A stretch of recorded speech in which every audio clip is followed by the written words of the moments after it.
Good morning, all. We get to kick off ASMFC Commission Week here for the summer. So welcome to Arlington. We have just a few things on the agenda this morning. So the first thing that we'll go through, first thing on the agenda is the approval of the agenda from the last meeting.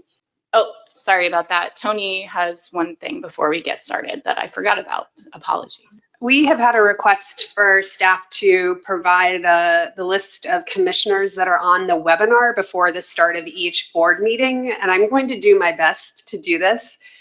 We have stopped, or folks have stopped putting the zeros in front of their name when they're logging into the webinar when they're online. So if I miss anybody, I really do apologize. I think the two commissioners that are online are one is Steve Train from Maine, and our law enforcement representative, Robert Beal, is also online. Thank you, Tony. Moving back to the agenda, are there any changes to the agenda from the last meeting? Seeing none, the agenda is approved by consent, or the agenda for this meeting, apologies. And the proceedings from the May meeting, any changes to the proceedings from the May meeting? Seeing none, the proceedings are approved by board consent. Now we're going to open it up to public comment for items that are not on the agenda. So items outside of the topics that we will be discussing today. Is there any public comment? Please raise your hand in the room or online. Okay, seeing no hands online or in the room, we'll move right on to kind of our first discussion point here. So this is an update on on-demand gear research and technology. Eric Matson. Hi, good morning. Eric Matson here. Thank you for inviting us to present. I'll give an update on the research progress. That's what's been demonstrated and the current state of on-demand development. Our gear research team is in Henry Milliken's Risk Assessment and Mitigation Branch at the Northeast Fisheries Science Center. Next slide, please.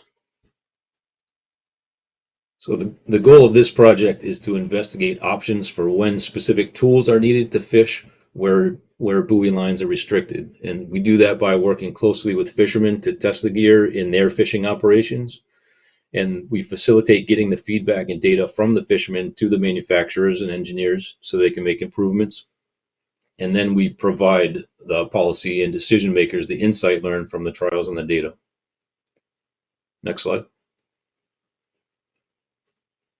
Some basics on on-demand real quickly. On-demand gear is being developed as an option if buoy lines restricted. The on-demand release units are attached to the end or ends of a fisherman's standard fishing gear on fixed gear like pot trap or gill net. And the release unit receives a signal that triggers a release mechanism that allows a lifting system to ascend to the surface so the fisherman can haul the system and their standard gear.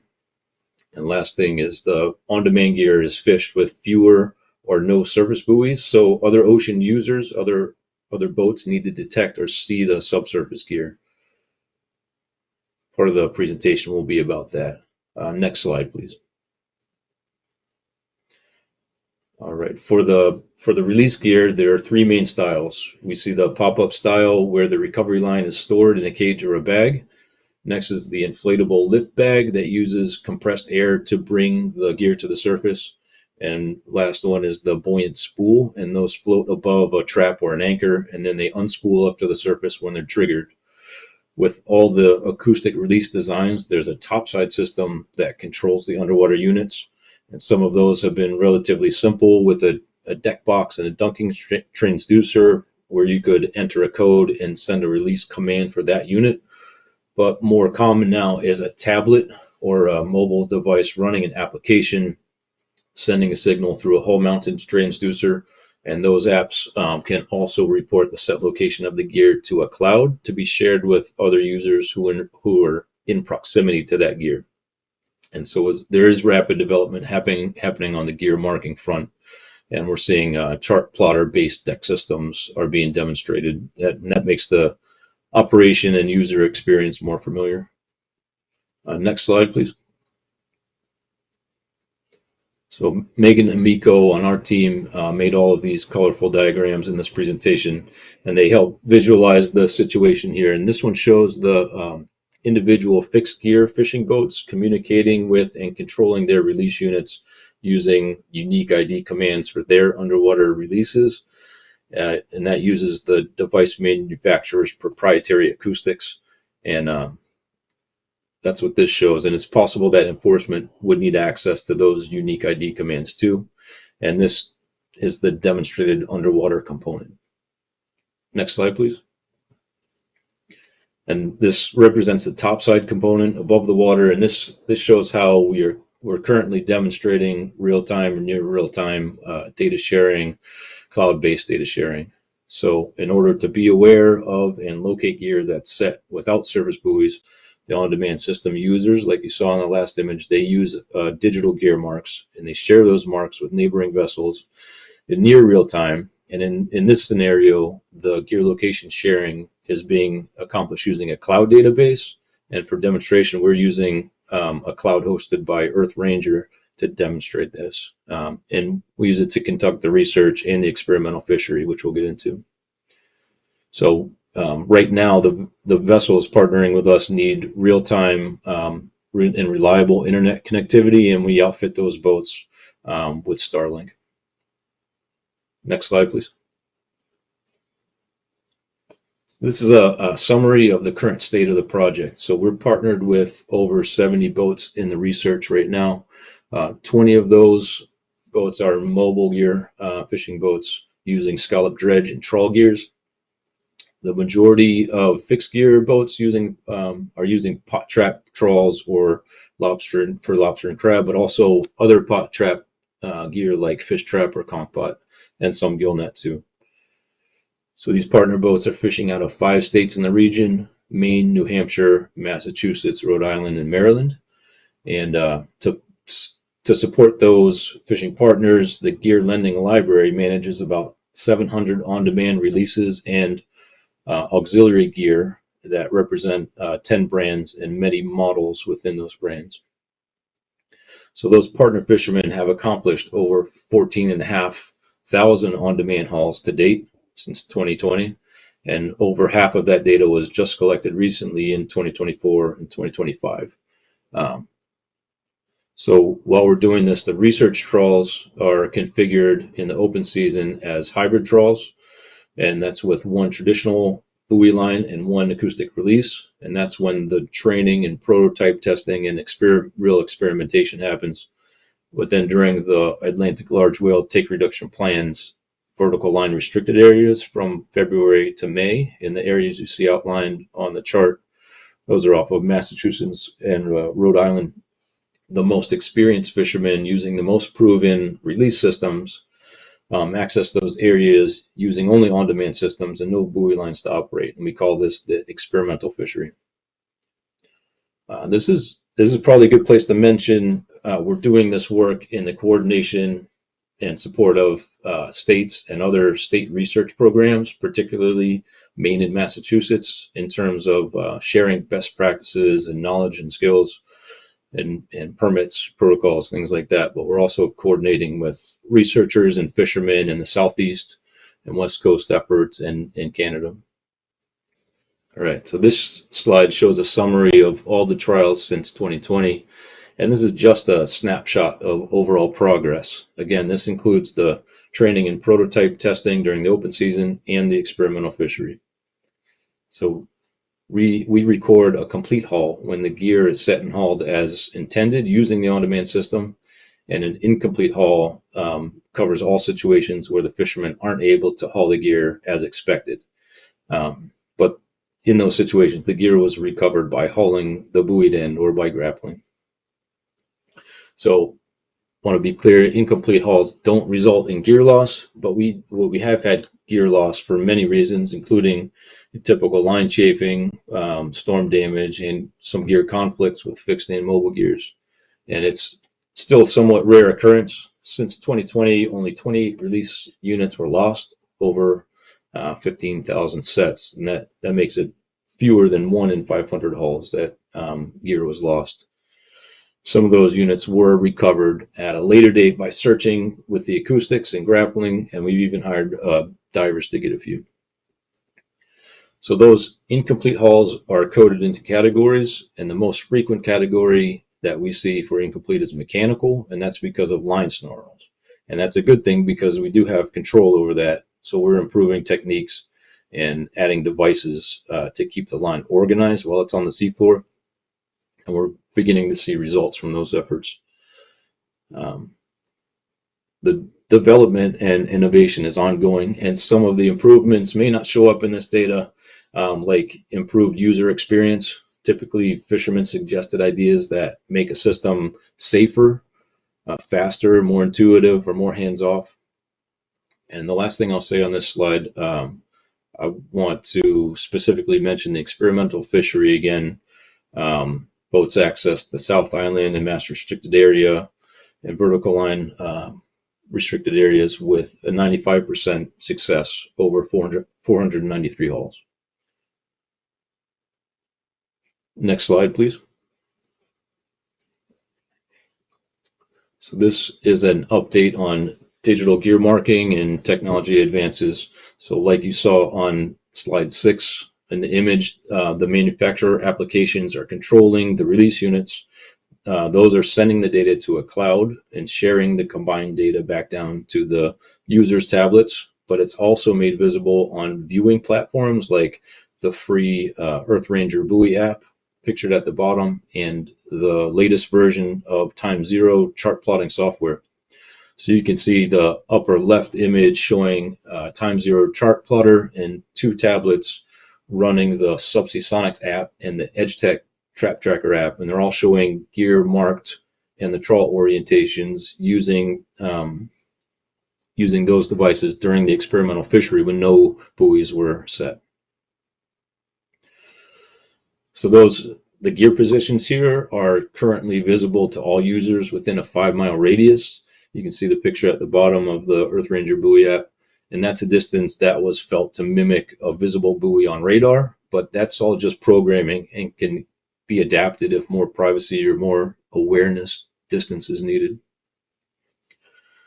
And one more time, the real-time gear marking is demonstrated by relying on internet connectivity right now and outfitting the partner boats of Starlink. The boats are using a 50 gigabyte plan, and the real-time gear marking is only using a small portion of that plan. That said, we're keeping an open mind and investigating all options. Brian Galvez is on our team is our expert and coordinated with company ABI Research to assess the current and expected future satellite communications, and that report is on our webpage. The link is at the on the last slide here. This last thing, the mobile boats that we work with have been essential as test pilots for the gear visualization, and we're hearing positive things, especially seeing both ends and orientation of the trawls and having a hard target in big seas. So this is another visualization from the mobile gear or other ocean user perspective. These are connected devices in the wheelhouse displaying gear marks. On the left, it represents a chart plotter integration like Time Zero. And on the right, it's a mobile device like a cell phone or tablet. All right, here's some options that have been identified for sharing digital gear marks from a cloud to other vessels. And they are all technically achievable according to the experts with those skills, not me. But there are positives and negatives to weigh for each. So the first one is send limited data to boats based on location. And this is what is set up in the research demonstration now. It prioritizes geolocation privacy and it keeps data transmission minimal. But the cloud programming needs to know what data set to send based on the location of the receiving boat, even if that location is replaced by a new location or deleted shortly after it's used. And that's how it's working right now. The second option, I'm noticing on the slide they're all option 1, but you can imagine option 2 here, send all information to boats with limited viewing, and that requires the onboard device programming to limit the visibility to a specified range. The data transmission rates could be higher if real-time or near real-time updates are needed. It's possible that the cloud could limit transmission to new events. The third, 1, 2, 3, area-based curation based on permit or other geographically specific information. And that could be permit area, fishing declarations, or pre-trip notifications, something like that. That could reduce the scope of what we saw in option 2. And last option, option 4, is to send all data to boats with no filtering. And that could require a higher data transmission rate for real-time or near real-time. It could lack the privacy for on-demand fishing locations, even if the individual owner of the gear can't be determined by the other users. But the benefits could include not needing to verify the location of the receiving boat, and fishing operations could plan their fishing mission around where the gear was known to be ahead of arriving to the area. Please. So this may be helpful. I know the last was a lot of detail, but again, the upper left is option 1, and it shows sending limited data to each boat based on location. That's what's in the demonstration now. The lower left is option 2, and that shows sending all data to boats with the device on board, limiting the view. The upper right is option 3, that shows area-based curation of the data with onboard device limiting the view. And the lower right is option 4, all data to all users without viewing constraints. And there's no way I covered all the nuances here, but I wanted to offer these concepts up for consideration. So I'll mention here what we've been focusing on now, and we'll be focusing on into the fall. We'll attempt to continue involving all interested fishermen who qualify. We'll continue testing digital gear marking technologies with the fixed gear partners and with the mobile gear test pilots. And we'll document the additional benefits like being able to see the whole trawl and the orientation, and also the costs associated with the offshore connectivity and data transmission. We'll test any new release systems or auxiliary technology that fishermen think looks promising. And lately we've been focusing on analyzing the data that we have. So there are many ways to look at the data. The summaries we show today are just snapshots of overall progress and an indication of reliability, but we're finding valuable and informative analysis like success rates related to experience, results by environmental conditions like depth, and by fishing areas or fishing permits. The size of the boat and the gear characteristics are all meaningful. So also informative are the latest results from a specific brand or model and the maintenance and repair frequencies. So I'll add, since the beginning of this project with fishermen providing feedback and using the gear for real fishing hauls, many of the model versions and construction material have been improved. And so I'm encouraged that so much of the data that we have is current and novel, collected in 2024 or after. And next slide, last slide, I believe. Okay, I'll end there. This is a link to our webpage, and it contains many of the documents I referenced and a lot more information. And this is our gear team email, and that's the best way to reach out with any questions or suggestions regarding the research, after our question session here. So thank you for your time. Thank you, Eric, for your presentation. I'm going to go out to the board. Does anyone have any questions for Eric about the presentation? Go ahead, Dennis Abbott. Yes, thank you for the presentation, Mr. Matson. A couple of questions. I'm sure there's really a lot of questions, but early on you mentioned recovering lost gear. How much time might be involved in recovering a piece of lost gear, number one? And number two, a question, what is the cost of each unit that a lobsterman would be required to have to use this system? I just view that as probably quite expensive for each lobsterman. So I'd like to know what what the probable cost is, first of all, for each unit that a lobsterman would have to use. Good. Yeah, that's important. The first part of the question, what does it take to recover lost gear? And so the advantage of the acoustic releases is that you can locate gear or get a response from a distance and geolocate those units on the seafloor. So the success stories that we've seen have been, mobile gear interaction where the gear was dragged maybe, I think it was close to 4 miles away, and there were 2 trawls connected, and both those trawls were recovered by searching with the acoustics. And so that was a win because the fisherman's gear was recovered, the on-demand systems were recovered, and there are advantages like that. If the buoys were lost on traditional gear, it would have been very difficult to locate those devices, those trawls from that distance.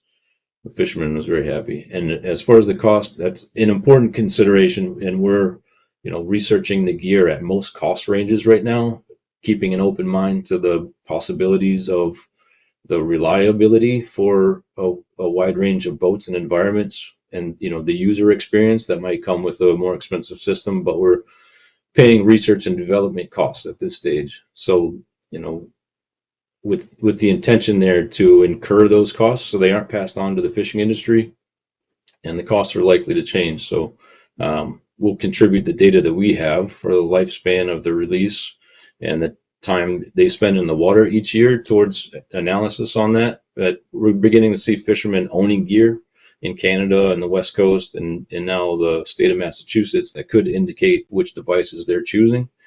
And we're seeing lower cost systems performing at the top of reliability this year. Yeah, that doesn't answer my question really. I'd like to hear an approximate dollar cost. You can talk about, what's going to happen and so on and so forth, but what does each unit cost you during this experimental phase of the operation that you've been doing for the last couple of years? You must have some idea of what each unit would cost. Sure. The units I referred to that are their lower cost systems are in the hundreds of dollars, not the thousands of dollars, but there are systems that are thousands of dollars per unit. Steve Train. Thank you. Mr. Madsen, that was a great presentation. I have several questions. First, I can tell you I've tested some of this gear, and I found that the hard can buoys, when released, came right to the surface. They were easy to retrieve. It was a simple operation. The air-filled buoys or bags, sometimes in just 4 fathom of water, took 8 or 10 minutes before they surfaced. I don't know what the problem there was. So when it comes to the air-filled stuff, one, I think it takes a lot of time. And the other problem I have with it is, where are we going to get the tanks to refill? And do you know what the average time is to refill those cylinders, or how long they last? Is our bait dealer going to have those tanks when we get bait in the morning to take care of the one that we had aboard to recharge? Or is it something that our lobster dealer is going to have? Or do we need to drive to a compressed air facility somewhere out of town to do things like that? Stuff available on the waterfront is very important. So there's question number one. Oh, I can take that first question now. Yeah, we're dealing with that in the research, as you know, and we are dealing with it in all the ways that you just mentioned, right?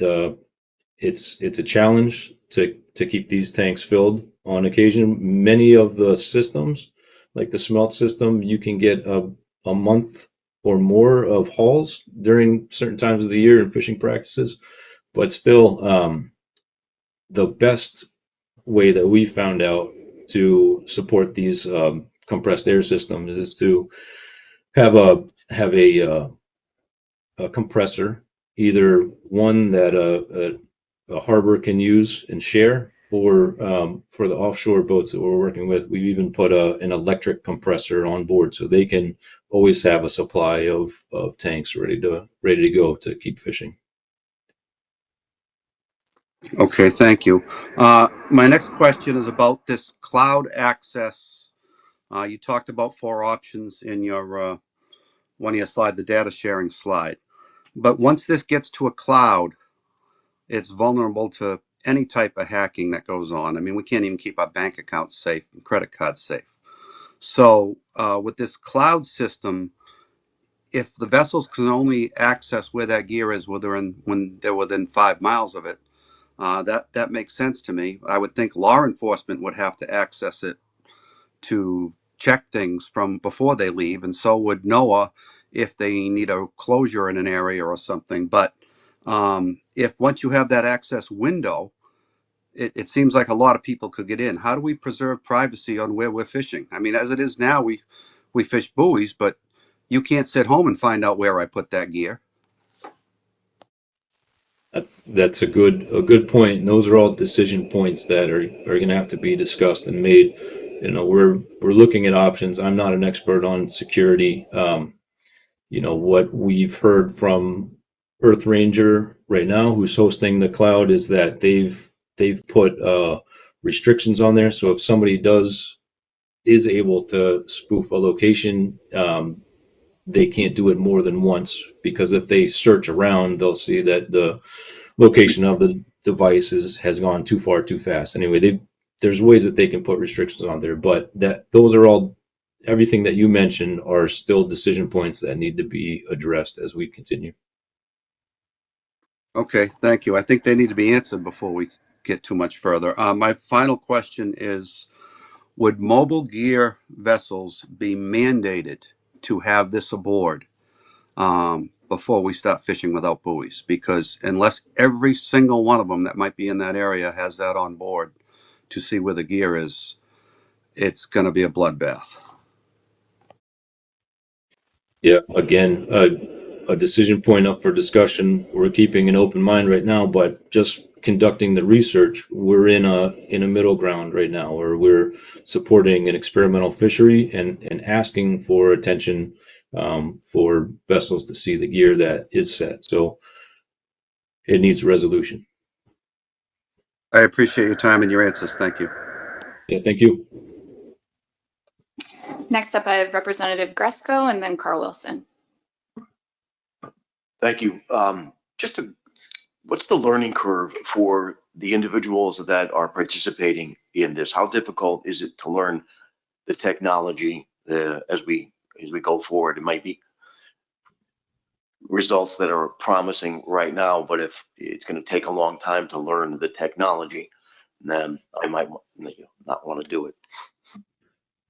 You know, it's variable, right? So we put effort into training and support, and I think a lot depends on the individual fishermen and their operation and the type of gear that they're using or pace of fishing. But and it depends on the brand of system. There are different techniques and skill levels needed there. But out of our let me look up right now. 47 of our participants are active right now, and they're all great, average, professional fishermen, and they've all become skilled at it within a few months, I would say. Proficient for sure. Carl Wilson, then Dan McKiernan. Yeah, Eric, just want to compliment you on your presentation. I thought it was excellent, clear, to the point, and a really nice display of kind of an evolution of the conversation. I know myself, I feel very skeptical about this technology, so it's nice to see a stepwise progression and approach. Just was hoping to step back a little bit. In one of your slides, you reported working with 56 vessels.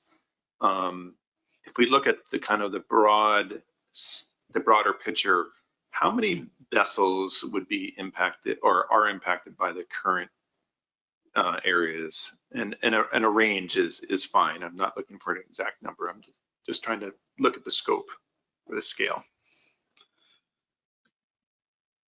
Yeah, that's a good question. I might have to phone a friend for that one.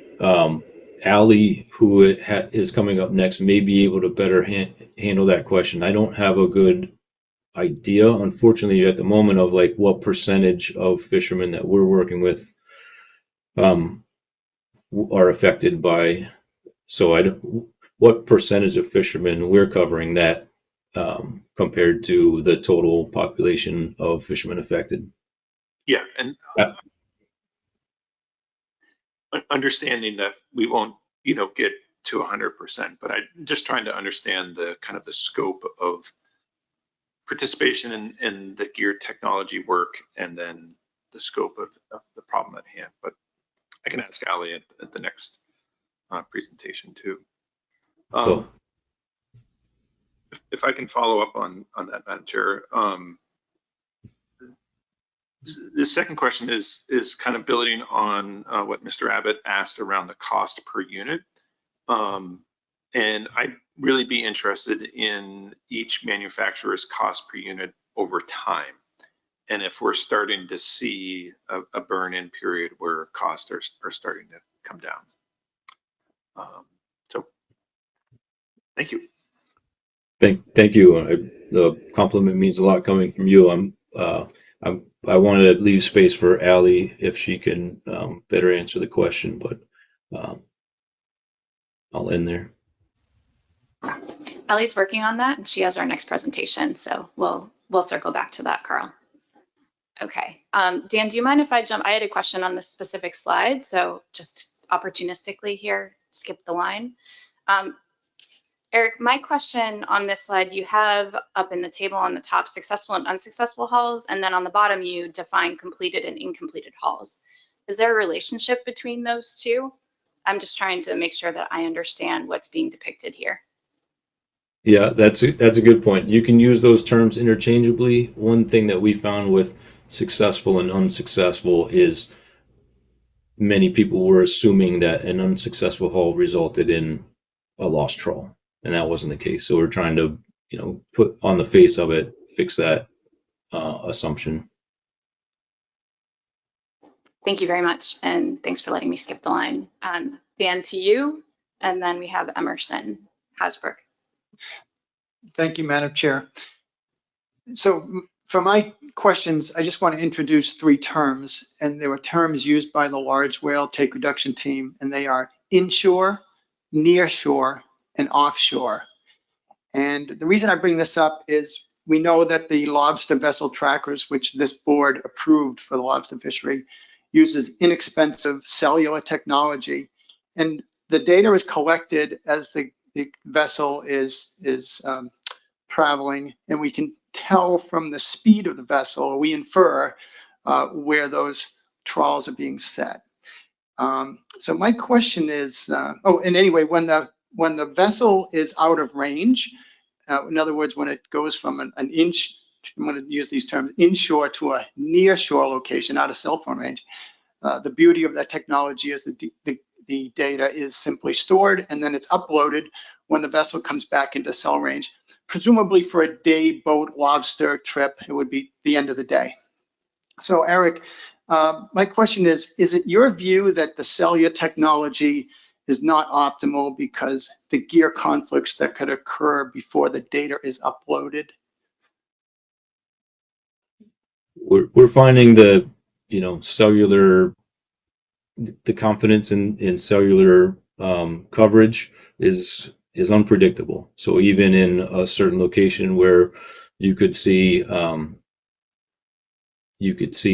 expect coverage, sometimes it's not. When I drive to Stonington, Maine, my cell phone thinks I'm in Canada and is roaming. So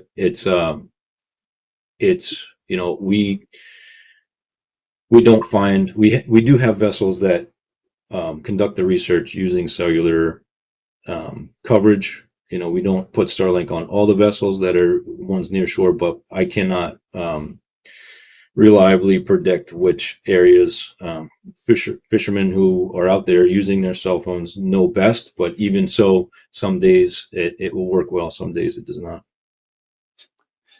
Thank you for that. So if I could just follow up. So I guess I'm reading Carl Wilson's mind about his question, and I know he's thinking about his thousands and thousands of inshore lobster fishermen in Maine that probably are going to be more challenged to fish this technology than, let's say, some of the trip boats offshore. So, Eric, is the vision in your project that maybe this could be mastered at sort of the trip boat level offshore, where there may be more ability to invest in this technology and execute the technology through satellite linkages? And so should we follow the success of this relative to how it's going to be successful in the offshore zone?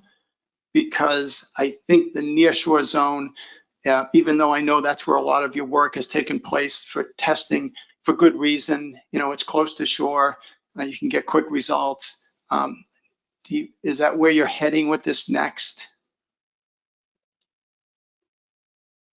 I would say that we're investigating the options, right? We're gathering the data and the experience to respond to areas where it's needed. So the demonstration is working in the vertical line closures currently, and to have confidence that we're receiving real-time data updates and sharing real-time data updates, we're relying on the Starlink at this time.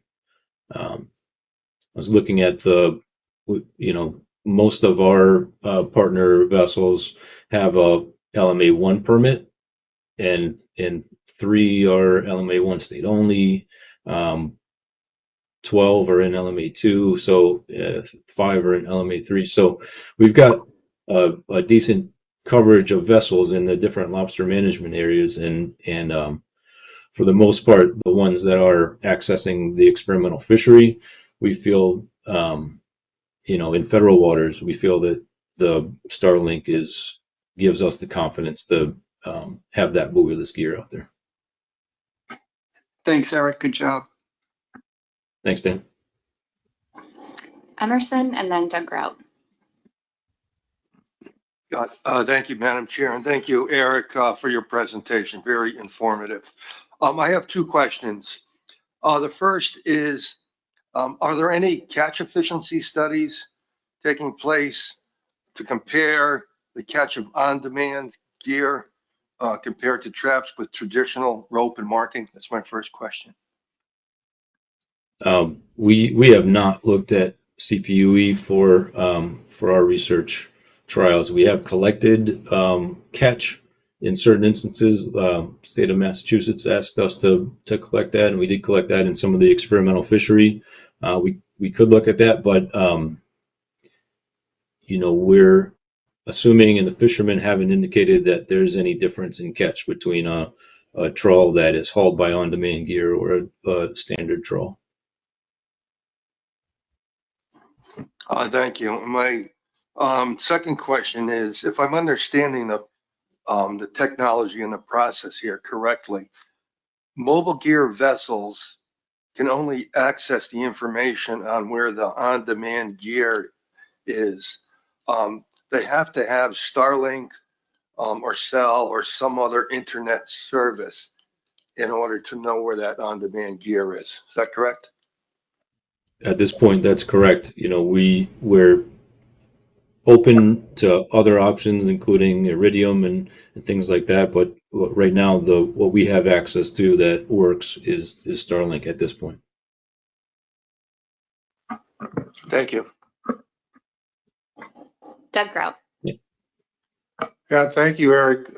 Just a question. What are some of the deeper depths that you've experimented with this technology?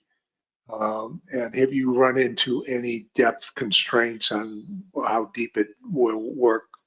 This technology will work in any of the methods you've been using? this is coming off the top of my head. I'm not looking at the data, but we saw, we frequently see success in 150 to 180 fathoms. That's a common depth. We've seen gear set out to 250, 255 fathoms, like one end went off the edge into the canyons. And I think the pop-up buoys imploded at that pressure. So the company Edge Tech, where that gear was said, they invested in some deep water floats.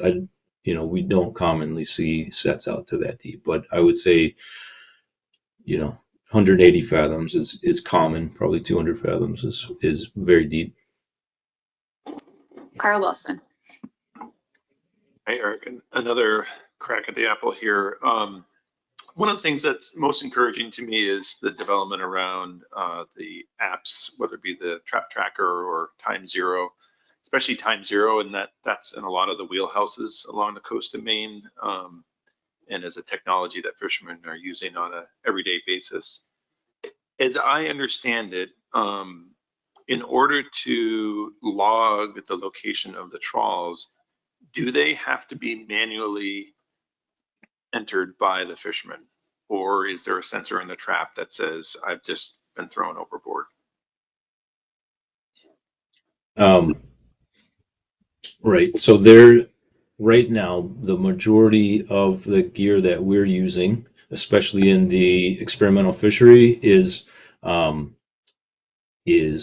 indicated by button push, right? The fisherman is marking the gear by button push when the first part of their trawl goes out, and then the last part, marking where the ends of the trawl would be. The software connects the lines. There are systems that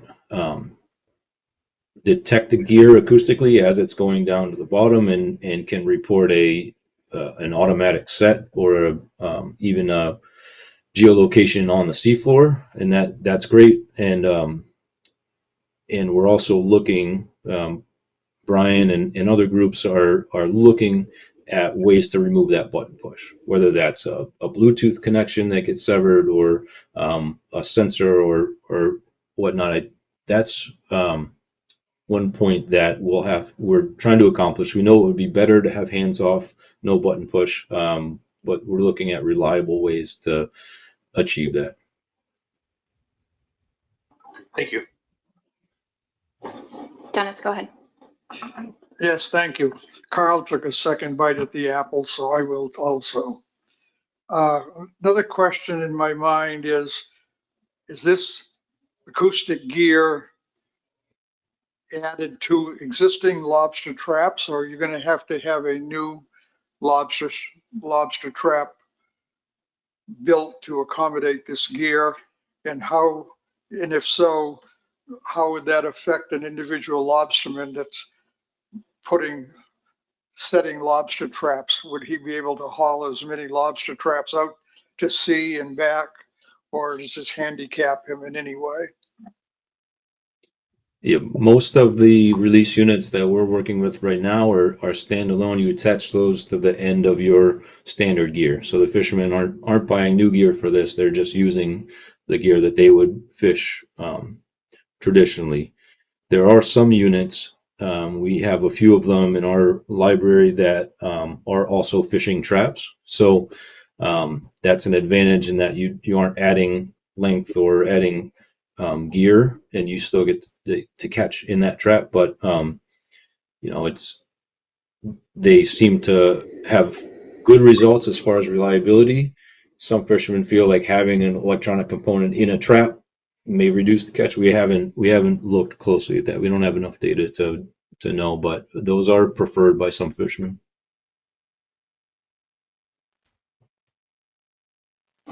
Come back to Ali for a response to Carl's question. Thanks. So this may not be an entirely satisfactory answer. For the New England Council's on-demand gear conflict working group meeting a few weeks ago, we presented some information on the average number of lobster and Jonah crab vertical lines per month, so not vessels, but vertical lines in the various restricted areas. Those were, ranged from about 350 lines in the South Islands and restricted area, up to about 3,500 vertical lines in the state waters portion of the Massachusetts restricted area. And then the other areas fell around 1,000 or 1,500 lines. I think it is possible for us to look into the number of vessels affected. I think one of the reasons we haven't done that is that vessels don't generally exclusively fish in that area. And so, they could overstate the impacts with that. So that I think we felt that vertical lines was maybe a more representative number to display, but that is something that I think we could look into and get back to you on. Well, I imagine if they set one trawl into a closed area, then you've got to have the technology on board to see where everything is. So I think it's a kind of a binary. If you're in there, you're in there in a restricted area. So the number of lines, that's super helpful. And I know Massachusetts has probably been our most active participants in the state closure, and I'm just kind of curious how many fishermen have accessed the Mass State area. We had, in the experimental fishery, we had 12+1 vessels access those areas last season, and I believe it was 17 the year before. Go ahead, Just a Dan. point of clarification, the Massachusetts restricted area is all of Cape Cod Bay, actually much of Cape Cod and Mass Bay, Stellwagen Bank, and then bends around to the Outer Cape. The Outer Cape is closed for fisheries management purposes and based on effort controls going back many years. It's really the Mass Bay area where that took place, and we've prevented, under our authority, any development of this in the right whale hotspot of Cape Cod Bay. I mean, when we have 100 whales swimming around Plymouth to Provincetown to Barnstable, we just don't think there should be any fishing at that time. So there would have been a lot more maybe if we had sort of allowed that. So it's really in that Boston area primarily that this work has been taking place. Adam Nowalski. Thank you very much. So Steve talked about hacking concerns of data. I'm going to present a potentially much simpler way to access the data. Carl talked about time zero. I'm a time zero user myself. I can sit in my living room and go in time zero in planning mode and essentially tell it I'm anywhere that I am connected to my broadband internet in my house. Does that suggest that if time zero has these points of the on-demand gear in the cloud, that I could pretend to be in any area I suspect there's gear, and by telling time zero I am somewhere that I'm really not, that I could potentially see the gear? With the buoy app, for example, could I load that on my tablet, run another program that mimics a GPS being attached to my tablet, that I can enter any GPS position where I am, and similarly, while I'm sitting in my living room, pretend I'm 10 miles, 20 miles offshore where I think there's gear, and see somebody else's gear, because my buoy app now thinks I'm within 5 miles of that gear. So those would be simple ways with no nefarious hacking. I'm just wondering what those thoughts are and how that may already be playing out in practice. Those are all good thoughts and concerns. I think I'm not familiar with the time zero planning function, but we'll certainly look into that. And the buoy app builders, the coders there are, they feel confident in their ability to restrict the searching, right? If not, limit to a real device location, but I'm not an expert on those things. Thank you, Eric, for the great presentation, and board members for the great discussion and thoughtful answers. We're going to move on to the next agenda item now, which is a presentation by Allie Murphy on an update on the Joint New England Mid-Atlantic Fishery Management Council Alternative Gear Marking Framework. Thank you so much, everyone, and thank you for making time in the agenda for this update. I want to note that I'm joined virtually by Caroline Potter, who also works in Garfo's SFD and is a co-lead on this action.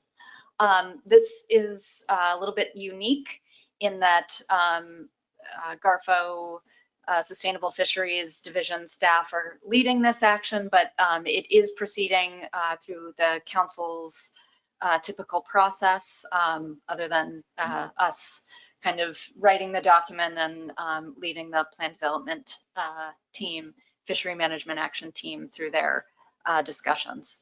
So I'm going to walk you through some background and some of the reasons for this kind of limited in scope action, highlight some of the newer discussions since I was last in front of you in May, and then discuss some of the next steps as well. Next slide, please. So this is a repeat from my presentation in May, but I think important for stage setting.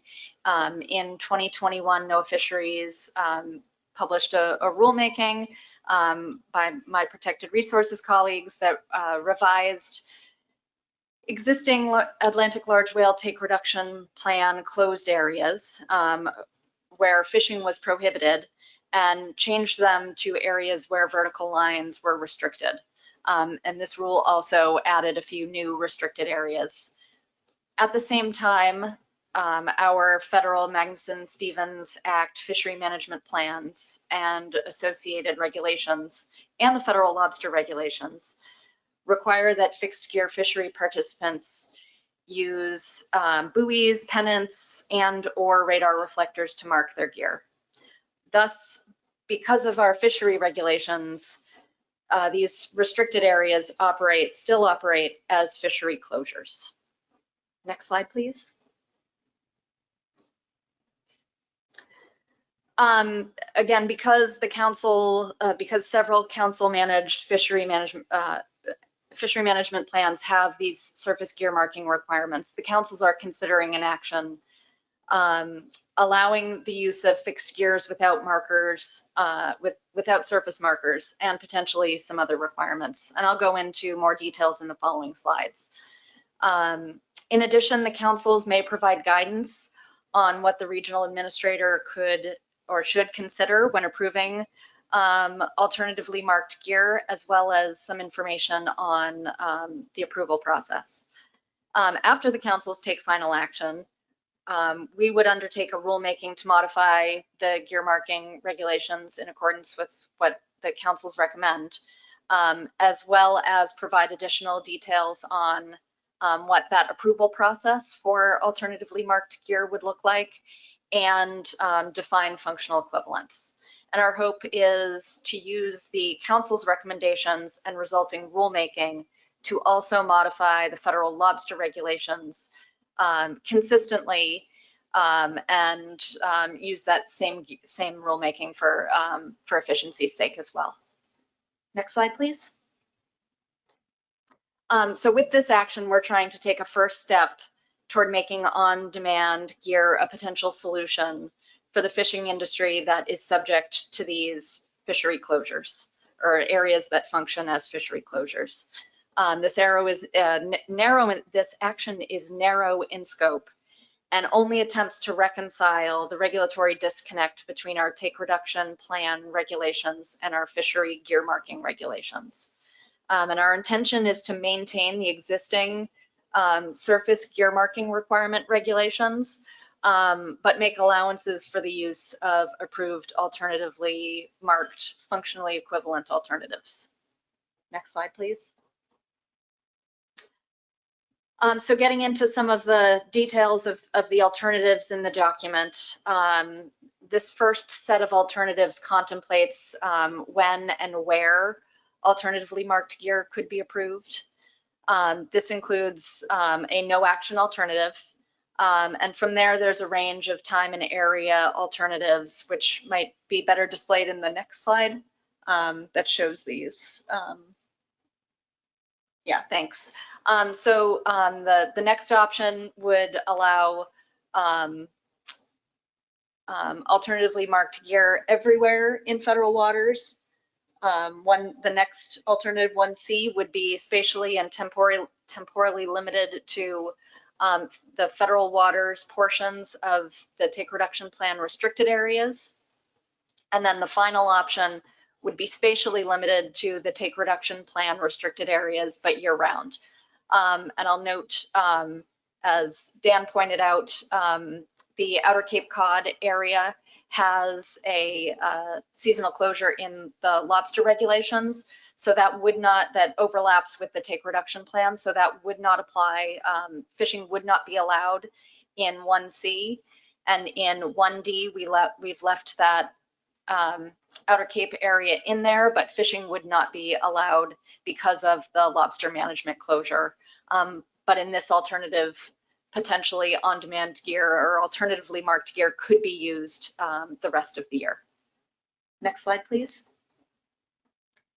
The second set of alternatives, I would say, started out as a discussion about an educational requirement or training, and we've discussed some examples in other fisheries and some other regions. I would say more recently we've discussed the applicability of using a letter of authorization and the pros and cons and potential burdens of such a requirement. On the one hand, it would be good to know, the universe of those who are using on-demand gear. I think most of our LOA requests are processed online, so not seen as very burdensome. So it's been more of a discussion of the LOA as opposed to training. But that is something that we've heard from some council members that they are interested in training. So I think when we go before the councils in September, we're kind of considering how to maybe restructure these for some clearer choices for the council. Next slide, please. The recent PDT FMAT discussions have really been centered on the topic of functional equivalence, and the plan development team, fishery management action team, has kind of lumped some potential elements of functional equivalence into essential elements and beneficial elements. The essential elements would be detectability, retrievability, identification, and enforceability.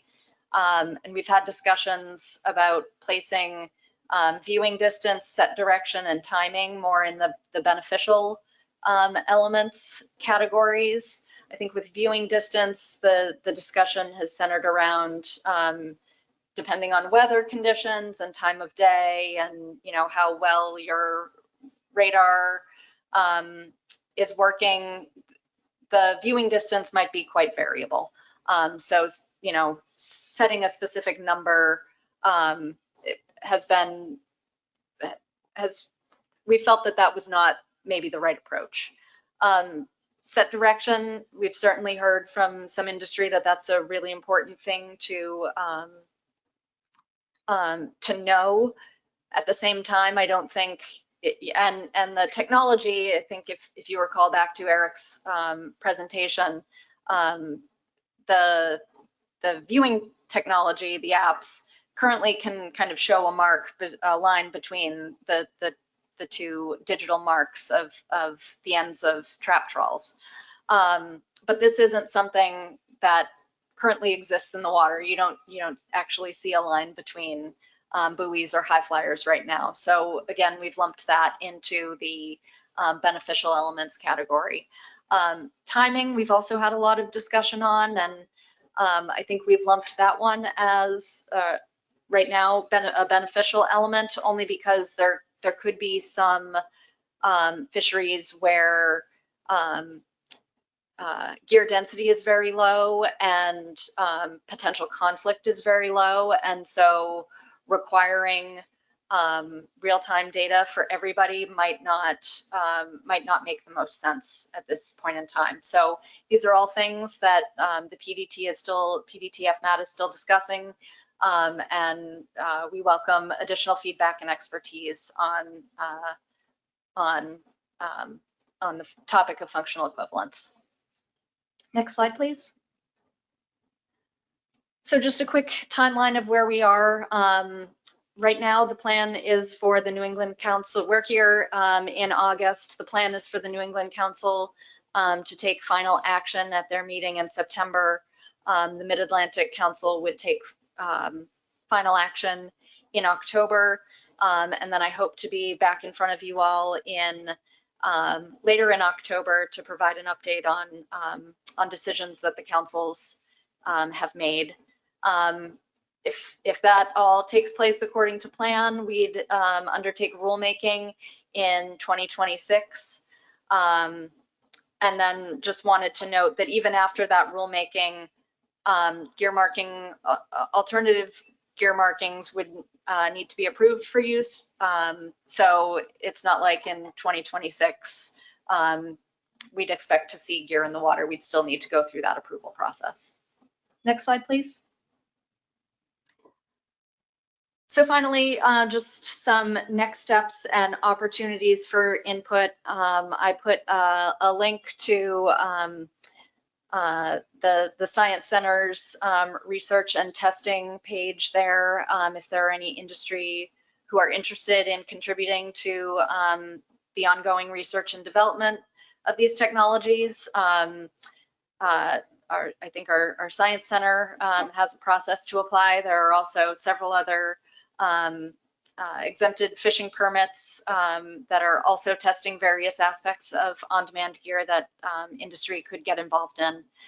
I want to thank the Commission and the Lobster AP for their time for a few weeks ago. I think there was a really good discussion there.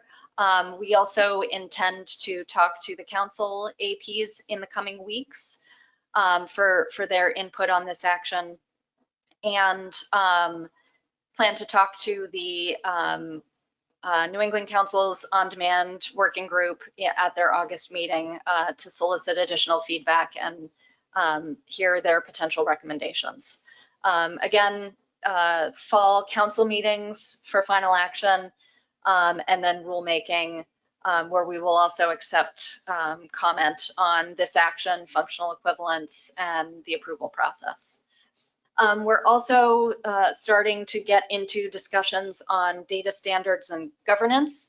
And I'm aware that my Science Center colleagues put together some initial thoughts on this and sent that out to gear manufacturers and other stakeholders, including the state, and received some thoughtful comments that we're in the process of sorting through. So I think as a next step, we are planning to publish a request for information, which is a notice in the Federal Register that solicits comment, kind of outlining our thinking based on some of the valuable input we've received, and potentially other issues as well, and get additional feedback from the larger regulated public. And then later actions would be actually going through the approval process for alternatively marked gear, which will follow at some point at a later stage when the gear, when research is further along, and I think we're ready to actually see this on an operational setting. Next slide, please. So I think that's it. I'm happy to take some questions. Okay, I think what I'd like to do is hold questions for Ali. We're going to go ahead with the AP report since it's related to this topic and has some industry feedback. We'll go back to questions for Ali before we have any discussion. Caitlin, go ahead. Thank you, Madam Chair. So just a quick summary of the memo that you all received in the materials. The AP met on July 14th, and there were 4 advisors present, and they received essentially a similar presentation from NOAA Fisheries on this action. And the advisors did share concerns that the industry hasn't gotten enough information on this action yet, and they haven't had sufficient opportunity to comment on the various alternatives. They also expressed concerns about a general lack of information on how these on-demand systems would work in practice, with a particular focus on gear conflict issues that haven't been clearly addressed. And some of the advisors raised concerns about the small boat fleet getting pushed out as a result of on-demand gear due to costs or difficulty managing the gear. And there was one advisor who has participated in the testing, and they noted that the gear can be very expensive and hard to operate. And with all these general concerns, the group was kind of hesitant to make a recommendation for any of the specific alternatives on time area options. And they would like to see more information and engagement with the industry before final action is taken. And one advisor did say they do want to see opportunities for fishermen to be able to access some currently restricted areas. So they recommended alternative 1C, which would open up some of those areas. And on the other alternative set, 2 advisors did make a recommendation that no proof of understanding requirement should be made. They noted they don't think it's necessary or that it's premature at this time. That's just a very quick summary. Thank you, Caitlin. Okay, I'll open it up now for questions for either Ali on her presentation or Caitlin on the AP report. Carl Wilson, go ahead. Just a question around letters of authorization. My reading of the document sounds like it's to the individual or to the individual vessel. Could a state ask for a group of individuals to be included on an LOA? I think how we typically issue those is they are issued to the vessel. I am not aware of any other instance where we've issued LOAs to a group of vessels. Doug Grout, then Steve Train. Thank you, Ali. This is just sort of a point of clarification for me. All of these options would allow the use of alternative gear marking in either region-wide or spatially and temporally limited. What this brings up to me is if, for example, the decision was made to do a spatial and temporally limited alternative, if you have a temporal limitation, you know, and people may have wanted to use this gear during the, you know, a closure area, and then the area opens up and their gear is still in there, would they then be in violation? I think that's a good question, and that's a lot of the reason why we added that 4th alternative that has those same area restrictions, but allows that gear to be used year round. And it kind of gets away from having to have that, you know, by date certain, you've got to have your gear out of the water. It provides additional flexibility for industry to decide when and where and how they want to mark their gear in those areas. Follow up? Well, then that begs the question, what happens if, you know, let's say we do choose the spatially limited areas and that your trawls get moved by weather, by accidental movement by boat, and they're moved out, then would you be in violation there? Well, if they're moved into an area, you know, say you're right along the, you know, it's close to the edge of the closed area and they accidentally get moved out, would it then be a violation?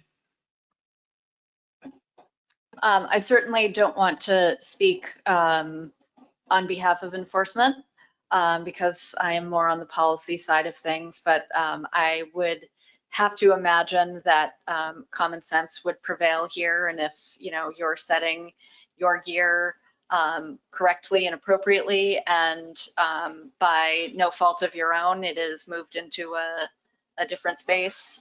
I think there is some common sense there that is, you know, not your fault and outside of your control. Intentionally setting gear in a time or area when it wouldn't be allowed would be a completely different thing. Steve Train. Thank you, Madam Chair. Ally, you got real lucky that you went second today because a lot of the questions I might have had got eliminated, but you still got me a little bit confused and I need to clarify something here. One of the things you said is would be able to keep the old gear and use the new. If people aren't using the new gear, they would not have the receivers on their boat to know where somebody's buoyless gear is. And I don't know if you've been aboard a boat hauling out from under someone in 70 fathom, but if you don't know where the gear is, you can't help it if you set over it. And so allowing both types of gear in the area to me is scary. I think that needs to be looked at. Unless like the mobile gear fleet, we require every boat to have the receiver. Second thing is there was a rumor about this, and I thought it was for enforcement so they could identify the gear. It wouldn't just be a mark of a pop-up location for someone's trawl. That makes sense to me that might have to happen, and that probably when they program these things, they could say Steve Train Federal Permit 155007 when they went over it. That doesn't seem difficult, but that maybe should only be accessible to law enforcement or to NOAA. Not to everybody else. And the other thing I'm disappointed in, as I said, I've heard rumors about this, but most of the industry has no idea. I find your timeline to be extremely aggressive to do this by this time next year or sometime next year, and nobody in the industry knows about it. Do you have any like options or other plans?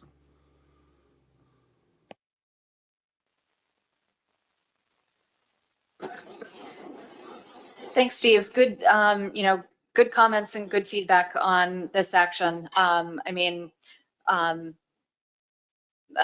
council has been discussing this. We've been in front of the Lobster board for with this action for a few meetings now. So, you know, I think what happens at, you know, I certainly can't, with this being a council action, I certainly can't control the speed with which it proceeds. So, you know, I think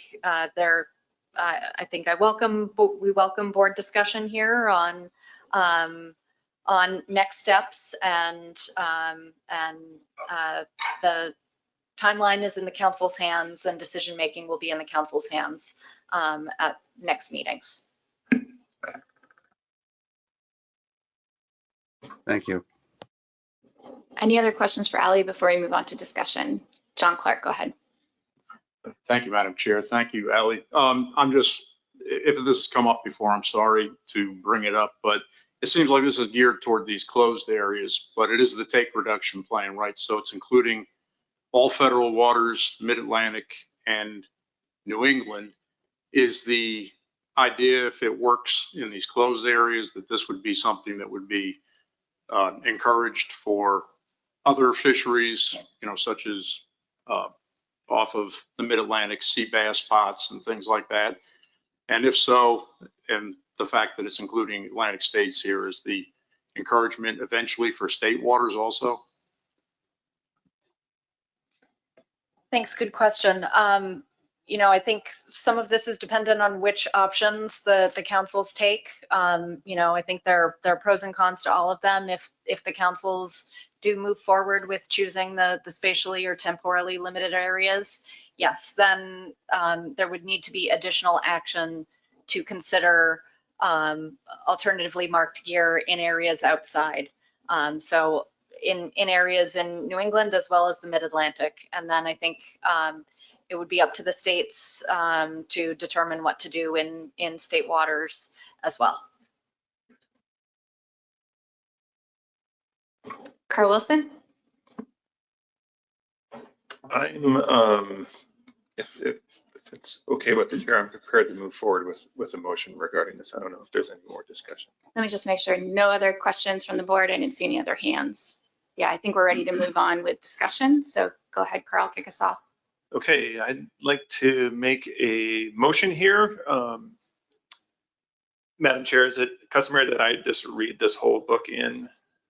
Yes, sir. Okay, here we go. Okay, I move that the Lobster Board writes a letter to the New England Fisheries Management Council, the Mid-Atlantic Fishery Management Council, and GARFO with the following comments on the alternative gear marking framework. First are 4 bullets. The Lobster Board recommends a delay in a final action as there has been insufficient outreach to the lobster industry. A delay would allow additional time for NOAA to conduct the necessary outreach to the lobster industry and allow for these comments to be considered prior to final action. 2, the Lobster Board is concerned that the process to approve alternative gear markings and on-demand technologies has not been described, nor is it clear how stakeholders will be engaged in these decisions. 3, while the Lobster Board is often supportive of flexibility, there is significant concern about the broad application of ropeless, which is inconsistent with much of the messaging in NOAA's ropeless roadmap that ropeless gear will not be required everywhere. And final point, the Lobster Board recognizes there may be some value to the modifications to the current surface marking requirements.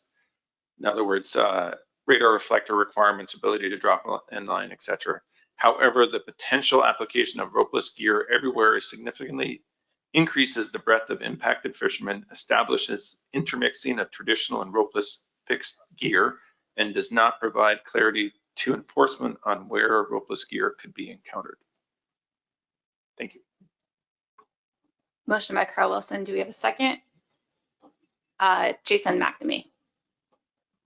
Do we have discussion by the board on the motion? John Maniscalco, go ahead.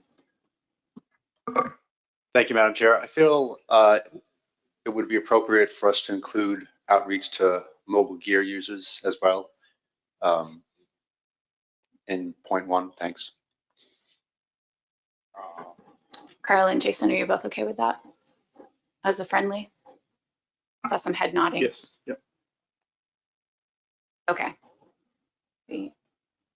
Give us a second to capture that.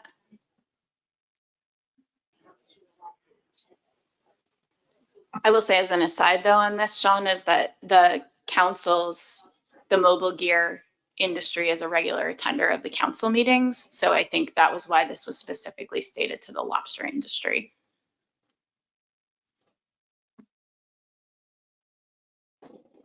Tammy Kiernan, go ahead. I want to express some amount of sympathy for NOAA Fisheries trying to deal with these conflicted regulations and also the administrative challenges of issuing these LOAs. Obviously, with the loss of staff over the last half a year, things are challenging there. And so I would like to see some progress. However, I think what this reflects is the schism in fisheries management that took place 30 years ago when the lobster management was handed over from the federal government to ASMFC, or from the council to ASMFC, because of those ill-fated decisions to delay the gauge increases around 1990. But the truth is that, you know, an out of habitat sighting is a lobsterman at a council meeting. I mean, council meetings really don't deal with many lobster issues. So to have comments collected primarily at council meetings, it's just not the place where the industry spends a lot of time. So I would be in favor if NOAA Fisheries could, and obviously I think the states should step up and help with this, maybe hold some informational sessions, and maybe at some of the organized meetings, such as the late January Mass Lobstermen's Association meeting, the Maine Fishermen's Forum. Those are the kind of places I think we could get a lot of turnout and have substantive conversations. I don't know if that's too late, but those are the convenient places to engage with the lobster industry. David Borden. Yep, thank you, Madam Chair. I'm supportive of the motion, and I agree with the comment that Dan just made. And one of my concerns here that I voiced the last time this came up at a board meeting was the whole issue of consultation with the industry. And the council doesn't have an industry advisory panel. We do. And I think that it would behoove the whole process to use that advisory process. I think the input has to be on down to the LCMT level, because these situations are very different depending upon the area-specific environmental conditions. If you take, and I'll give you an example, the environmental conditions in eastern Maine are radically different than they are in the Middle Atlantic. And you're going to get different advice depending upon which fishermen are at those meetings. So I think we'd have to have kind of a regional approach. And part of that, I think, needs to get into this to develop some kind of setting protocol that could be used for the mobile gear boats to use. If we ever get in a situation where we're just marking one end with this type of technology and then a buoy on the other end, you have to be able to recognize what that buoy is, what the setting pattern is, and so forth. So there's a lot of work that I think needs to get done between now and any potential implementation. And I have one additional question. Allie, this is for Allie. It's kind of a follow-up to one of the points you made. It's on alternative 2, and you were talking about requirements. Fishermen would have to demonstrate some kind of competence with the equipment. And clearly, according to Eric's presentation, there are 58 vessels that have participated in the studies. Clearly, they all meet that competence requirement. But what other requirements are you thinking about? And what's the process to determine that and kind of publicize that? Because if only 58 boats can qualify to use this gear, it's, and because the other boats don't meet the competence requirement, it's going to be a big issue. Thank you. Thank you. So the PDTF-MET has discussed kind of a range of potential educational or training requirements, from something as simple as watching a video on how the gear works, and to another example in the groundfish fishery of with electronic monitoring burn-in trips. So there is training trips that you have to demonstrate that you can meet certain requirements. So there is a wide range. I think part of our knowing that this technology is going to continue to evolve, we have not wanted to nail down a specific training requirement, because as the technology evolves, that may make a different training type more suitable or not even necessary. So we've left that concept as a much more general concept to hopefully evolve with the technology as it goes forward. Tony? Thank you, Madam Chair. I got a message asking whether or not we wanted to add the mobile gear fleet to the second reference to outreach to the lobster industry. And I don't think we actually do on that one, or I'm guessing that we don't, because we're specifically asking NOAA to conduct this outreach to the lobster industry. And since this is a council action, and the councils have the mobile gear fleets within their FMPs, and that's what's being changed for their FMPs. The councils would be reaching out to those fishermen and are doing so as a part of their process. So I don't know if we want to ask NOAA specifically to do that for that second reference to outreach, but I just want to confirm that. John, go ahead. I understand the point that mobile fishermen are heavily engaged at the council level. I just think that for this to work, you're going to have buy-in from both sectors. And I think that understanding the technology, understanding their options, it's going to be as important to the mobile gear users as it is the fixed gear. So I would make it, I would include mobile gear users from both points, but. So you're going to ask NOAA to do outreach to the mobile gear fleet?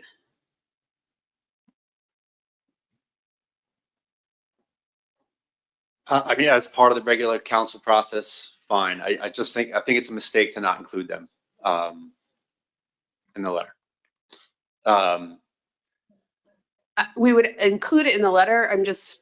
I want to make sure we're asking the correct organizations to do the outreach itself is really where I'm going with this, John. So I would, I think what we're getting at is in the first sentence that we would say, NOAA, you reach out to the lobster industry, and through the framework process, the mobile gear fleet is being engaged with through the councils and their advisory panels. And, you know, if we wanted to hear reports on those advisory panels, we can reach out to the council staff and ask them to give us those reports to this board if action is delayed. But if action isn't delayed, then they'll have taken action the next time before this board. They will have taken action by the time this board meets again, if that makes sense. And we would obviously leave the mobile gear in that first sentence. Or we could add another sentence that says we're asking the councils to reach out to their mobile gear fleet. I just think that we should direct it to the correct body.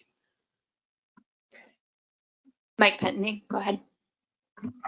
Thanks. Yeah, I think that's an important point. I think even the first bullet, which asks NOAA to conduct outreach, really should be you're asking the councils to conduct outreach.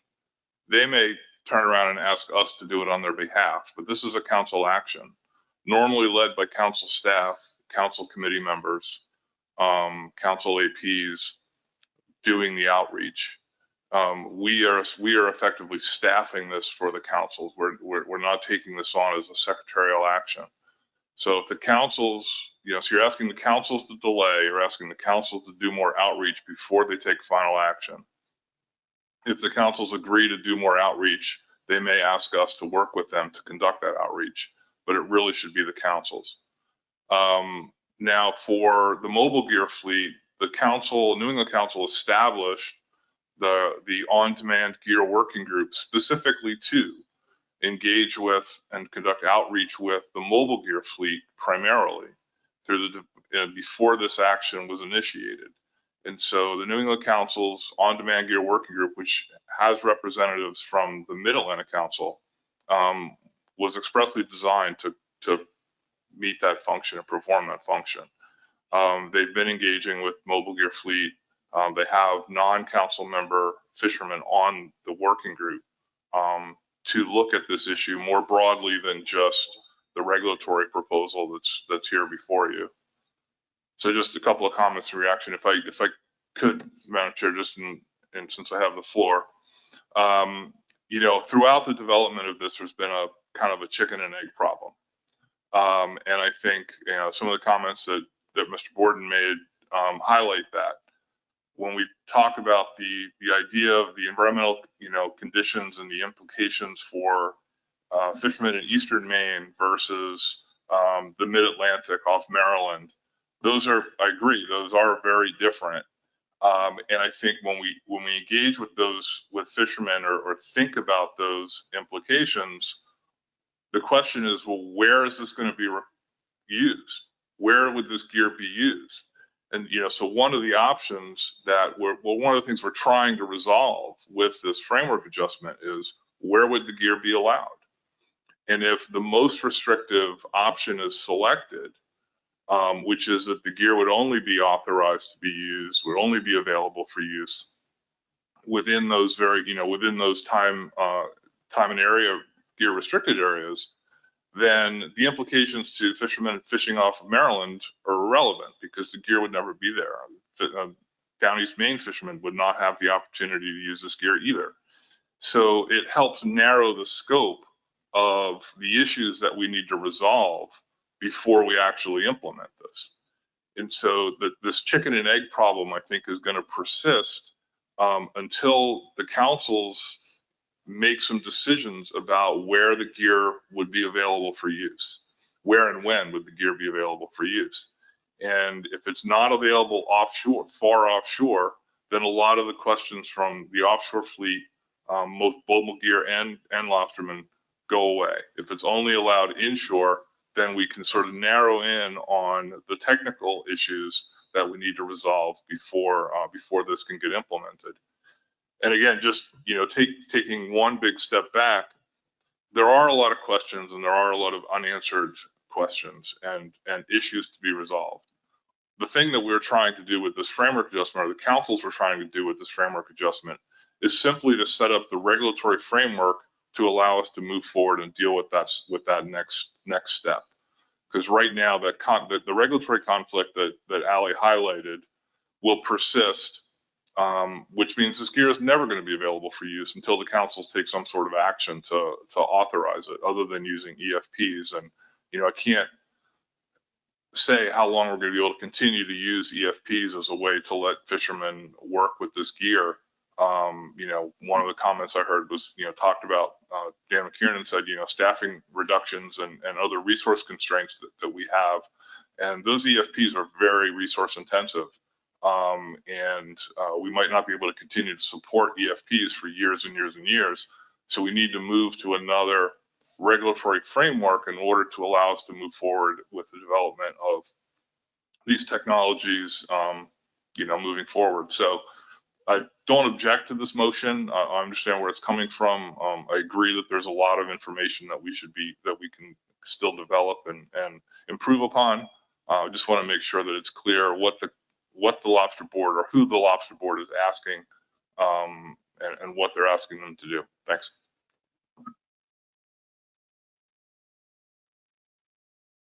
Carl, I think you had your hand up before. I'll go back to you. I am going to go out to the public on this as well. I know we have a number of public comments. Allow a couple more board comments, then we'll go to the public.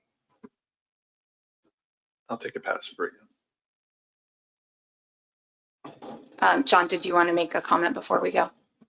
It was more of a question, and for the maker of the motion. I mean, you talk about a delay there. I was just curious, just so I'm straight in my head, it sounds to me that if this proposal that Ali presented is approved, but only for these areas that are closed already, essentially it would just allow NOAA Fisheries to move ahead with putting a regulation into place that would allow the ropeless gear to be used, which now can only be used if the people doing it get a letter of authorization. Is that correct?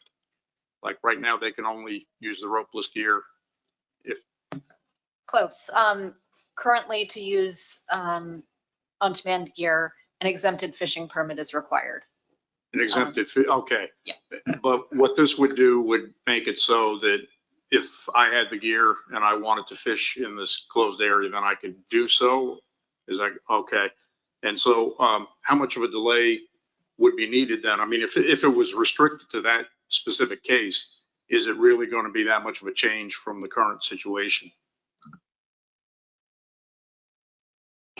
I'm going to ask for the public to raise their hands while Eric Reed makes a comment. Thank you, Madam Chair. I'm still having a little bit of heartburn about bullet 1, whether we should include mobile gear in the second sentence.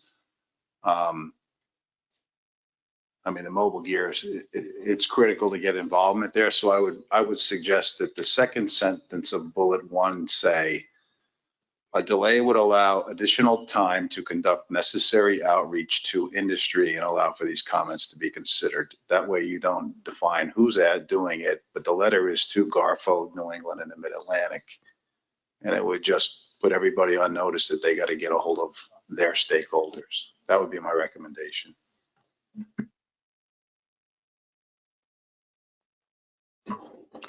Could make a friendly amendment on that if everybody is okay with that. Or if not, we could proceed with a motion to amend. I'm fine with the change. Motioner and seconder are both fine with that. So it would be a delay would allow additional time to conduct the necessary outreach to industry and allow for these comments to be considered prior to the final action. Doug.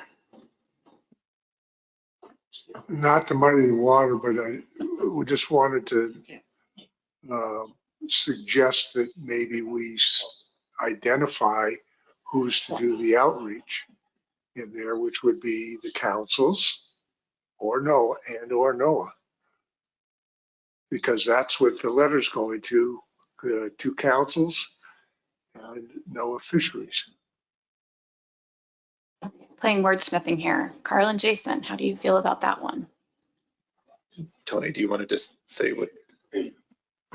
I think what I understand and what we will put in the letter, unless someone says no, is we are asking NOAA to reach out to the lobster industry, because in the end, NOAA will be the ones making changes to the regulations that the lobster industry needs to abide by through their rulemaking process. And the council would be making changes to the FMPs for the mobile gear fleet.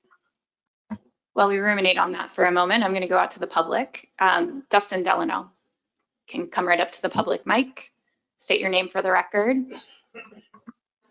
Good afternoon. Thank you for the opportunity to comment. My name is Dustin Delano, and I serve as Chief Operating Officer of the New England Fishermen Stewardship Association. We represent a broad coalition of commercial fishermen, seafood dealers, and coastal stakeholders across New England, including both fixed gear and mobile gear sectors. That makes us uniquely positioned to speak to the full range of impacts this proposed gear marking framework would have. I could spend an hour or more on concerns with ropeless gear as a former lobsterman, but I'm just going to speak on the framework. On behalf of our members, I strongly urge the ASMFC to recommend that the New England Fishery Management Council not move forward with the gear marking framework at all. This proposal is unnecessary and premature. Congress made it clear through the Consolidated Appropriations Act of 2023 that no additional whale-related regulations are needed until at least December 31st, 2028. The TRT has acknowledged this by delaying the next steps until 2026. There is simply no legal or biological urgency driving this framework forward, and to act outside that timeline, we feel would be misguided. On-demand or ropeless gear technologies are still experimental, and they carry significant unresolved concerns. Our fishermen already are stretched thin and should not be used to test as test subjects for unproven and costly mandates. As I said before, NEFSA represents both fixed gear and mobile gear fishermen, and it's important to highlight that mobile gear vessels, such as trawlers and scollopers, do not use vertical lines. They pose no entanglement threat to North Atlantic right whales, yet this framework could still impose gear marking or detection burdens on them.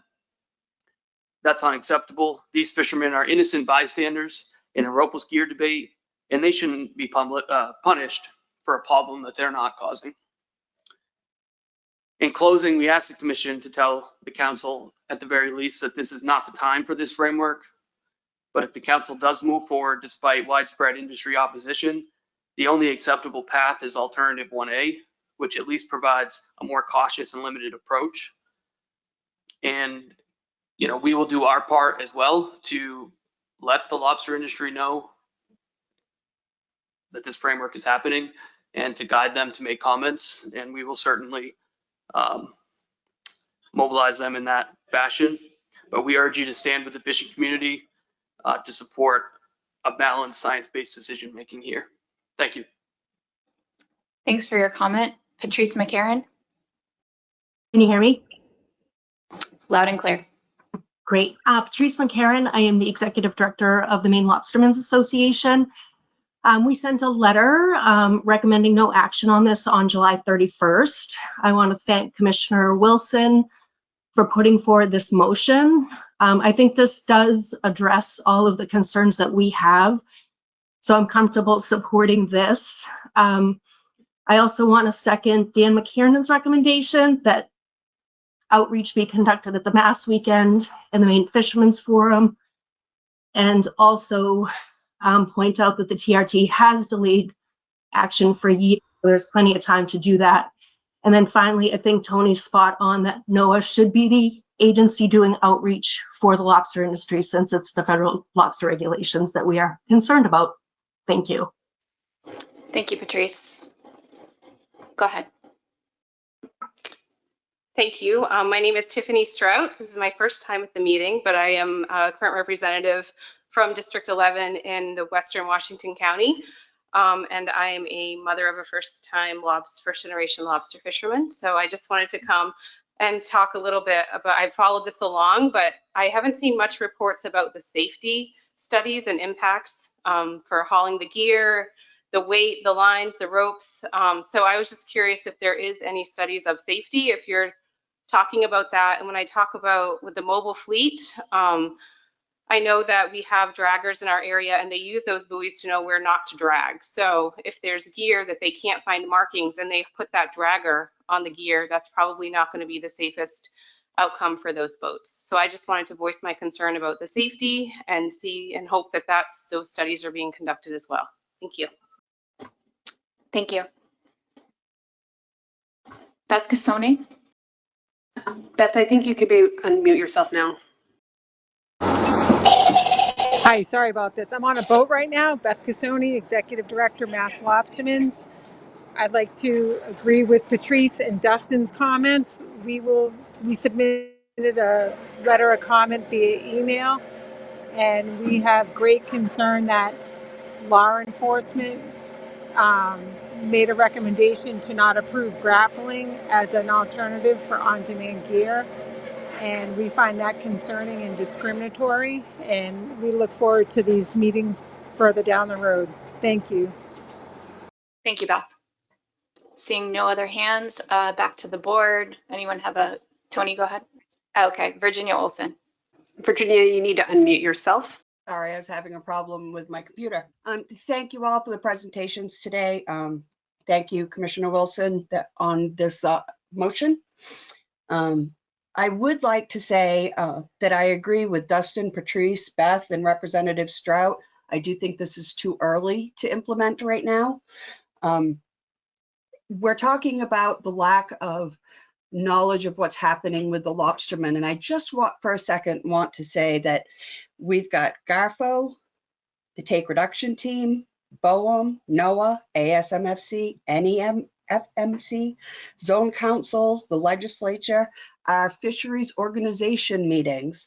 So I think it's very appropriate to send a very strong message to the industry to get these comments out. But I want this board to understand that there are a lot more meetings than just this one for fishermen that are working a 10 and 12-hour day. And that's it. Thanks. Thanks for your comments. Okay, I'm going to go back to the board for any remaining comments before we call the question. Seeing no hands, we're going to go ahead and call the question. We'll try it this way. Is there any objection to the motion on the board?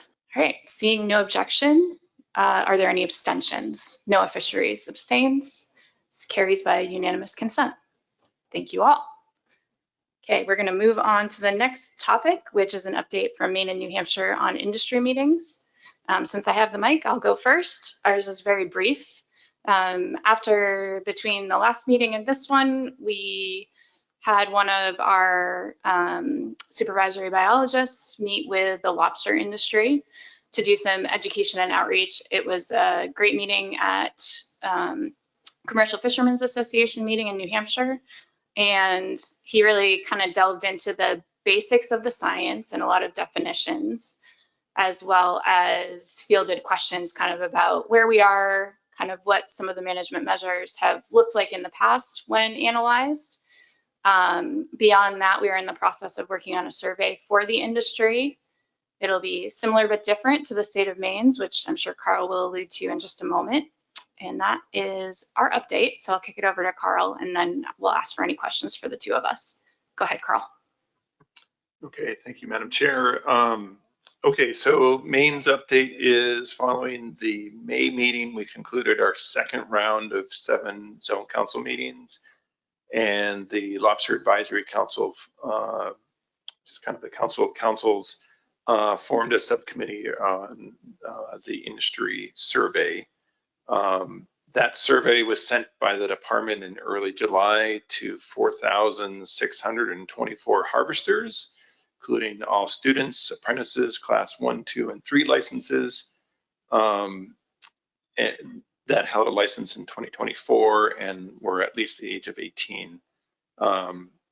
We also mailed a very similar survey to 428 dealers as well. Our doors or our cutoff was August 1st. There's still some surveys coming back, but we have approximately 1,250 survey results at this point, so around 25% of respondents, and about 10% of dealers are responding to date as well. So that number will continue to rise a little bit. We do, relative to our last conversation, we do have a meeting on August 19th scheduled for our LAC representatives and our zone chairs to discuss this past framework. And then in September, our plan is to initiate another round of zone councils as we've got the results. And that's a little bit of pinging off New Hampshire and Massachusetts as well. That the 3 states may consider LCMT conversation around the results. That's the surveys are, from what I understand, are pretty similar across states. So that's it for me. Any questions for Carl or I? Dan McKiernan, go ahead. Thank you both. My question to Carl is, what's the earliest date your results might become publicly available? Because I want to do an analogous survey and I want to make sure we get our responses in before your results are known. I don't want that to sort of taint the responses. What's your date that you have in mind? If you could sit on your results till like the middle of September, that would be great. I think we can do that. Thank you. Congenial group today. Any other questions for the two of us before we move on to the stock assessment update? Go ahead, Ray. Thank you, Madam Chair. So looking at the 3 states, I know Dan wants to get a survey out to our lobstermen. So we will see the results of this survey at the annual meeting where it will be discussed. Thank you. I think state of Maine would be prepared for summary results to be presented. Yeah. Okay, great. Something else? Nope. Okay. We're going to move on to the update on the American Lobster benchmark stock assessment. Tracy Pugh, the floor is yours. All right. Hi, everyone. Thanks. And this will be very brief, so hopefully everybody will get to lunch on time. So essentially, next slide, please.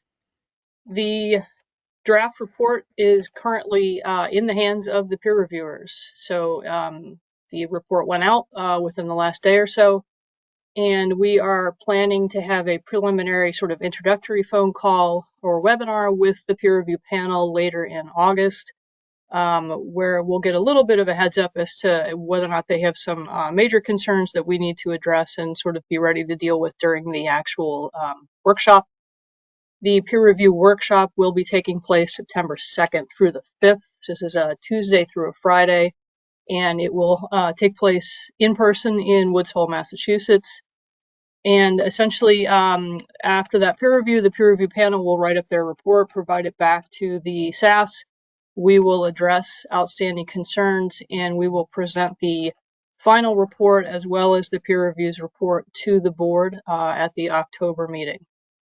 And that is pretty much all I have for you unless you have questions for me.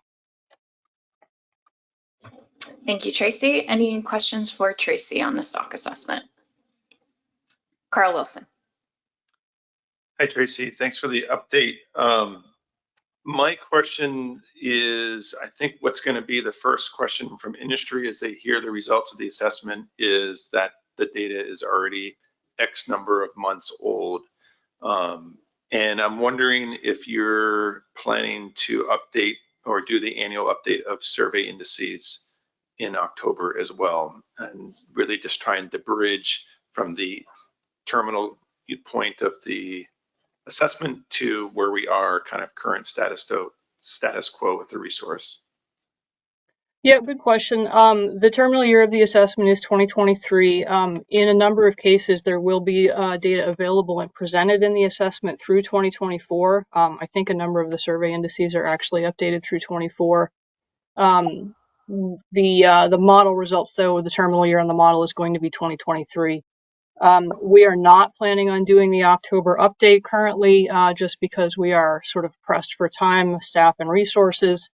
And we expect to have at least a little bit of work on our plate after the peer review in order to sort of address any of their concerns and finalize the document for you folks. So no, we are not planning on having the annual indices update for October. Caitlin has something to add. Go ahead, Caitlin. Thank you, Tracy. I just did want to note as well that when the 2020 assessment recommended those data updates, it was supposed to be for years between stock assessments. So that's another reason the technical committee was not planning to do that. Thank you, Caitlin. Any other questions for Tracy? Carl. So if not October, would you be prepared to update on survey indices in the winter meeting?